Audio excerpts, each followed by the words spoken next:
ہم بات کرتے ہیں انشاءاللہ کہ گناہوں کے جو ہے وہ اثرات کیا ہیں انسان کی زندگی میں، اور کیوں انہیں چھوڑنا چاہیے اور کیوں ہمیں موٹیویٹڈ رہنا چاہیے انشاءاللہ کہ گناہوں سے بندہ دور رہے۔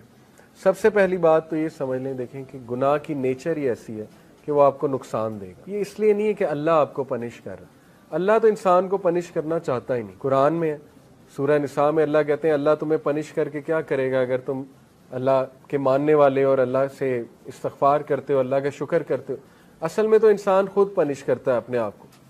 تو جس طرح ایک ریڈیو ایکٹیو مٹیریل نقصان دہ ہے، اس کے قریب آپ جائیں گے آپ کو کینسر ہو جائے گا گاما ریز کی وجہ سے، اسی طرح گناہ ہے، آپ اس کے قریب جائیں گے ہو ہی نہیں سکتا آپ کو نقصان نہ ہو، نقصان آئے گا ہی آئے گا، تو وہ ہم خود اپنا نقصان کر رہے ہیں۔ ٹھیک ہے، تو اس کے اثرات کیا ہیں؟ سم of the consequences of sun, ابن القیم کی کتاب سے اخذ شدہ ہیں یہ کانسیکوینسز، 9-10 کانسیکوینسز انہوں نے بتائے ہیں۔ یہ اس لیے ہے کیونکہ نفسیاتی طور پہ ہمیں جب ایک چیز کے اثرات پتہ لگ جائیں کانسیکوینسز، تو موٹیویشن آ جاتی ہے اس سے بچنے کی، اس لیے بتا رہا ہوں۔ ٹھیک ہے، پہلی چیز ہے جی کہ نالج سے ڈپرائیو ہو جانا، جتنا بھی آپ کو علم تھا جو بھی تھا اس سے ڈپرائیو ہو جاتا ہے انسان، کیونکہ نالج لائٹ ہے، نور ہے، گناہ جو ہے وہ نور کو لے لیتا ہے۔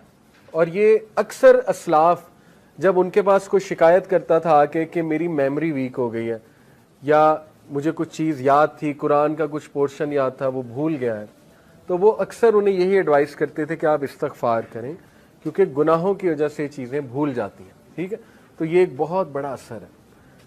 اللہ معاف کرے کسی نے قرآن حفظ کیا ہوا ہے اور وہ بالکل نکل گیا ہے دل سے، تو یہ ایک فکر کرنے والی بات ہے، اور اس کو کوشش کرنی چاہیے اس کو واپس لائے اور اپنے گناہوں کو بھی ظاہر ہے ان سے توبہ کرے۔ دوسری چیز، رزق کا چھن جانا۔ اللہ کے نبی صلی اللہ علیہ وسلم نے فرمایا، ابن ماجہ کی حدیث ہے، صحیح حدیث ہے، ایک شخص کو رزق ملنا ہوتا ہے حلال سے، لیکن وہ جلد بازی کر کے گناہ کر کے وہی رزق حرام سے لے لیتا ہے، تو پھر اس کو ایکسٹرا کچھ نہیں ملتا، جو اس نے لے لیا وہ مل جاتا ہے، نہ اللہ کی ہیلپ اس کے ساتھ ہوتی ہے۔ اور یہ جو حدیث ہے جو میں ابھی سنانے لگا ہوں، یہ کیا ہے؟ A man is deprived of provision because of the sins that he commits۔ انسان کو رزق سے ڈپرائیو کر دیا جاتا ہے اس کے گناہوں کی وجہ سے۔ اب یہاں پہ ہو سکتا ہے آپ کے ذہن میں سوال ہے کہ نہیں یار فلانا اتنے گناہ کرتا ہے، وہ تو موجیں کر رہا ہے، ٹھیک ہے، اس نے تو پلاٹ بنا لیے، یہ کر لیا وہ کر لیا۔ تو دیکھیں رزق 4 طرح کا ہوتا ہے: financial wealth, emotional wealth, social wealth, time wealth. ہو سکتا ہے اس کے پاس فائنینشیل ویلتھ ہو لیکن نہ ایموشنل ویلتھ ہو۔ ایموشنل ویلتھ کیا ہے؟ ذہنی سکون، وہ بھی رزق ہے۔ غنا، ٹھیک ہے، دل میں ایک سیٹسفیکشن۔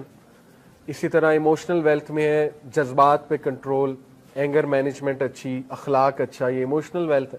ہو سکتا ہے وہ بندہ اس سے محروم ہو۔ آپ نے کئی لوگ دیکھے ہیں کچھ بھی نہیں کھانے کو لیکن ذہنی سکون ہے اللہ کی طرف سے، اولاد دی اللہ نے، اولاد پل بھی رہی ہے ماشاءاللہ، اور نیک اولاد ہے، ٹھیک ہے، سب کچھ ہے، تو کیا یہ رزق نہیں ہے؟ بالکل ہے۔ سوشل ویلتھ اسی کو کہتے ہیں کہ آپ کی اولاد اچھی ہے، آپ کی بیوی اچھی ہے، آپ کا جو ہے وہ گھر والے اچھے ہیں، آپ کے ساتھ لائل لوگ جمع ہو گئے، تو وہ بھی رزق ہے۔ ٹائم ویلتھ، ٹائم میں برکت، آپ کے کام جلدی ہو جاتے ہیں، ٹھیک ہے، آپ کرتے ہی وہ ہیں جو اللہ سبحانہ و تعالیٰ کو پسند ہے، یہ ٹائم میں برکت ہے۔ تو جب ہم گناہوں میں پڑتے ہیں تو یہ ہمارا رزق ڈپرائیو ہوتا ہے، ٹائم سے برکت اٹھ جاتی ہے، ٹینشنیں بڑھ جاتی ہیں، ٹھیک ہے، ٹائم مینجمنٹ ویک ہو جاتی ہے۔ نمبر 2، آپ دیکھیں نا گناہوں میں وقت کتنا ضائع ہوتا ہے۔ اللہ معاف کرے اگر ایک گناہ عادت بن چکی ہے، 4 گھنٹے 3 گھنٹے لوگ اس میں پڑے رہتے ہیں، ٹھیک ہے، اور وہ ضائع ہو رہا ہے وقت۔ سوچیں کتنا وقت ہم جوانی کا ضائع کر دیتے ہیں، ٹھیک ہے، ان چیزوں میں، اللہ معاف کرے۔ تو اس سے نکلنا ہے، اپنے آپ کو موٹیویٹ کرنا ہے۔ پھر آپ دیکھیں سوشل ویلتھ، ہمارے ساتھ لوگ ہی ایسے آ جائیں جو ہمیں کھانے کو تیار ہیں اور بس ان کی نظر ہماری دولت پہ ہو، تو پھر یہ کون سا رزق ہے؟ اس کا مطلب ڈپرائیو ہو رہا ہے اور گناہوں کی وجہ سے۔ پھر آپ دیکھیں ایموشنل ویلتھ، ذہنی سکون ہے ہی نہیں، ہر وقت ٹینشن ہے، ہر وقت سٹریس ہے، ہر وقت پریشانی ہے، ہر وقت منہ پہ شکایت ہے، تو اس کا مطلب گناہوں کے اثرات آ تو رہے ہیں۔ تو اس لیے گناہوں کے اثرات رزق کی تنگی سے آتے ہیں، ٹھیک ہے۔ رزق کبھی اللہ بڑھا کے دیتا ہے، کبھی گھٹا کے دیتا ہے، اوور آل رزق تو لکھا ہوا ہے، لیکن یہ اللہ کی ڈسٹریبیوشن ہے۔ اللہ اپنے بندوں کو چیک کرنے کے لیے کبھی زیادہ دے دیتا ہے اس کوانٹٹی میں سے، کبھی کم کر دیتا ہے، جب وہ دوبارہ استغفار کرتے ہیں پھر بڑھا دیتا ہے، ٹھیک ہے۔